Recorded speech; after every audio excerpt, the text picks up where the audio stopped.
Gran Turismo 7 is having some expected launch hiccups. We have server stability, online needs balancing, more missions and races need to come. The single thing that has been affecting all users will be the state of Gran Turismo's economy. It's really bad, and I know this because a lot of us are millennials and I think we can recognize a bad economy when we see one. I believe this topic to be quite important, as the way credits are earned in a title like this will be part of the vast majority of efforts in early to somewhat late game and even after that. With the addition of sports, gaining credits becomes even more important. With the 1.07 update, there was a massive debuff in gaining credits for a lot of events that will make everything even more difficult. The economy is bad for a few reasons, not just because we are eating avocado on toast. Gran Turismo formulas changed quite significantly from 5 and 6. I'll leave GT Sport aside, as it was a different type of title. Gran Turismo 5 and 6 followed a more standard GT approach, with the regular licenses and races set up peppering a large number of decently paying missions. The payout of races were decent as well. It was somewhat fast to finish an event or a championship. There was also a huge variety of them.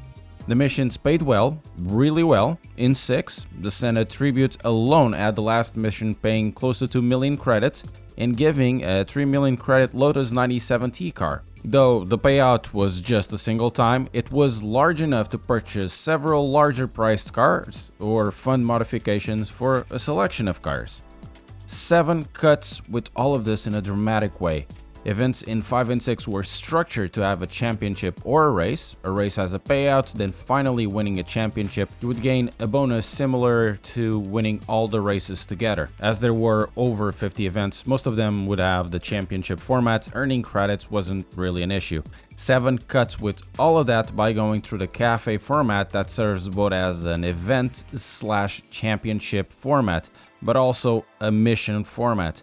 The payout cars-wise isn't bad, some of them are quite expensive, though because they are very easily achievable, they aren't really rare or unachievable for most players, and also you can't really sell the cars. The missions in this game pay very badly, some of them are hilariously underpaying. For example, the 30-minute mission races are paying 10k only, while far shorter missions are paying way more than this. The issue then becomes the credit payout that isn't that big, then when compounded with the removal of a large number of cheap cars that were available in 5 and 6, standard or not, as well as a price increase of a larger number of cars that people want, or even the unicorns, it can become quite a grind to get the wheels that you want. Critically, some of the most important car classes are also quite expensive. You will require a lot of cars from Group 1, Group 3, Group 4, and these will be very expensive. Group 3 cars, for example, will be 750,000 credits. Sport mode makes purchasing these cars extra important. If GT Sport is any reference point, some races will naturally have a balance of performance more suitable to certain cars, so players would naturally gravitate towards those to be more competitive. With a low payout, getting competitive will be more difficult. We have to remember that sport mixes the formula of Gran Turismo around. You need to have the correct car to be competitive, and this is important to access top split, something essential if you want to have a shot at Gran Turismo esports scene. The lower race payout from the latest patch 1.07 is making this even more difficult. However, this is not just a negative type of synergy between low payout, less mission races, higher price cars, competitive gameplay, and updates capping knees. It's also the issue of microtransactions. Microtransactions have been a cancer in gaming for quite a while, and with Gran Turismo 7 it doesn't change at all.